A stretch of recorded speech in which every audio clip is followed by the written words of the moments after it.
महिला ने सिर्फ विमान में बैठते समय सीट बेल्ट लगाना भूल गई, लेकिन अनजाने में ही उसकी जान बच गई, क्योंकि जैसे ही विमान ने उड़ान भरी कुछ ही देर बाद केबिन में अचानक जोरदार झटके आने लगे। अगले ही पल विमान के शरीर में एक बड़ा छेद हो गया। पीछे की सीटों के यात्री तुरंत बाहर खींच लिए गए और महिला भी सीट बेल्ट न लगाने के कारण सीट से बाहर फेंक दी गई। जड़ता के कारण वह लगातार लुढ़कने लगी। इसी संकट के समय उसके बगल में बैठे बॉयफ्रेंड ने उसे समय पर पकड़ लिया। बॉयफ्रेंड ने उसे सीट पर वापस खींचने की कोशिश की, लेकिन विमान के पागलपन भरे झटकों के कारण दोनों के हाथ जल्दी ही छूट गए। एना ने पूरी ताकत से पास की चीज को पकड़ लिया, फिर हाथ बढ़ाकर अपने बॉयफ्रेंड को पकड़ने की कोशिश की, लेकिन अगले ही पल विशाल विमान का ढांचा अचानक टूट गया और बॉयफ्रेंड पल भर में गायब हो गया। एना के प्रतिक्रिया करने से पहले ही कॉकपिट भी अचानक टूट गया और वह जिस छोटे हिस्से में थी वह तेजी से गिरने लगा।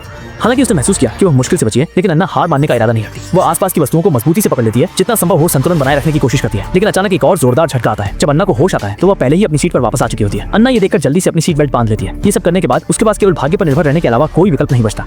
बहुत जल्दी विमान का ढांचा एक जंगल की ओर तेजी से गिरने लगा। यह अविश्वसनीय था कि वह वास्तव में बच गई और जीवित रही। सामने के छिद्रित विमान के ढांचे को देखते हुए अन्ना को विश्वास नहीं हो रहा था कि वह वास्तव में जीवित बच गई। लेकिन इस समय पैर में अचानक तेज दर्द हुआ। अन्ना ने दांत भींचकर अपने ऊपरी शरीर को उठाया। तब जाकर उसने देखा कि गिरने की प्रक्रिया में उसकी बाईं टांग एक स्टील प्लेट से पूरी तरह से छेद गई थी। और इस आदिम जंगल में रहते हुए अन्ना को अच्छी तरह से पता था कि अगर उसे जीवित रहना है तो उसे खुद पर ही निर्भर रहना होगा। उसने देखा कि उसने अपने दोनों हाथों से स्टील प्लेट को कसकर पकड़ लिया। दिल को चीर देने वाले दर्द को सहन करते हुए उसने स्टील प्लेट को अपनी टांग से बाहर निकाल लिया। थोड़ा समायोजन करने के बाद उसने अपनी स्कर्ट का एक कोना फाड़ा और सावधानी पूर्वक उसे अपनी टांग पर लपेट लिया ताकि खून बहना बंद हो सके। इसके बाद उसने दर्द को सहन करते हुए धीरे धीरे खड़े होकर चारों ओर जोर से मदद के लिए पुकारा। बस उम्मीद थी कि आसपास और भी कोई जीवित बचा हो, लेकिन उसे जवाब में केवल मौत जैसी खामोशी मिली।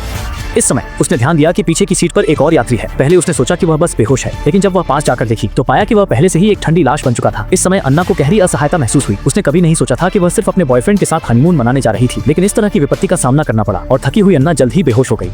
लेकिन ज्यादा समय नहीं बीता था कि एक मच्छर ने अन्ना को जगा दिया। आधी नींद में उसने हल्की हल्की हेलीकॉप्टर की गड़गड़ाहट सुनी। ध्यान से देखने पर पता चला कि यह खोज और बचाव दल था जो जीवित बचे लोगों की तलाश कर रहा था। यह देखकर अन्ना को तुरंत उम्मीद की किरण नजर आई। उनका ध्यान आकर्षित करने के लिए उसने जल्दी से पीछे की सीट पर पड़े शव से एक रेशमी स्कार्फ खींचा और लड़खड़ाते हुए विमान से बाहर निकलकर आवाज की दिशा में एक खाली जगह पर पहुंची और गुजरते हुए हेलीकॉप्टर की ओर स्कार्फ लहराने लगी।